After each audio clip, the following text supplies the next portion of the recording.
आपण आता आलेलो आहोत सिंधुदुर्ग किल्ल्यावर. एक महाराजांच्या गडकोटातील एक मौल्यवान रत्न सिंधुदुर्ग किल्ला. हा किल्ला महाराजांनी त्या काळात एक प्रमुख आरमार केंद्र म्हणून बांधलेला होता. म्हणजे जेव्हा त्यांनी जावळी जिंकली, जावळीच्या नंतर जेव्हा ते कोकणात आले आणि कोकणातला हा पट्टा जसा जिंकत आला, तर त्याचप्रमाणे त्यावेळेस सिद्धी, त्याच्यानंतर पोर्तुगीज, डच यांचा मोठ्या प्रमाणात या भागात हैदोस खूप होता. आणि पोर्तुगीजांना माहिती की त्यांनी कर प्रणाली लावली होती.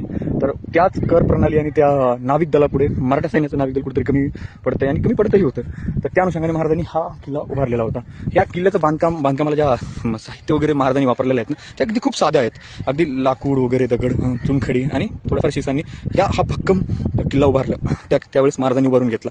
आणि त्यात त्यांचे त्यावेळेसचे आर्किटेक्चर श्री इंदुलकर आणि त्यांच्या साथीदारांनी हा किल्ला उभारण्यास मदत केली. आणि हा किल्ला उभारल्याच्या नंतर जो प्रमुख महत्त्वाचा केंद्र असतो, जो एखाद्या आरमारासाठी, एखाद्या नाविक दलासाठी लागतो, तर त्याचं एक ठाणं, एक केंद्र इथं बनलं मराठा साम्राज्यासाठी. आणि ते खूप पुढे चालून खूप महत्त्वपूर्ण राहिलं.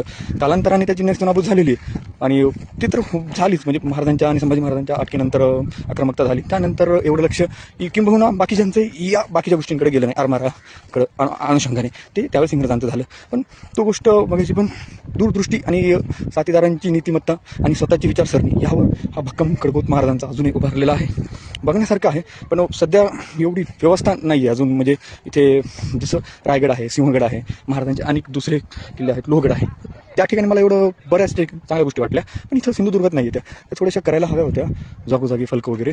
पण तरी ठीक आहे. बाकीचा एरवी प्रकारे हा किल्ला तर अतिसुंदर आहे. रेनोवेशन वगैरे थोडंफार चालू आहे काम, आणि केलंही. तर बघण्यासारखं आहे.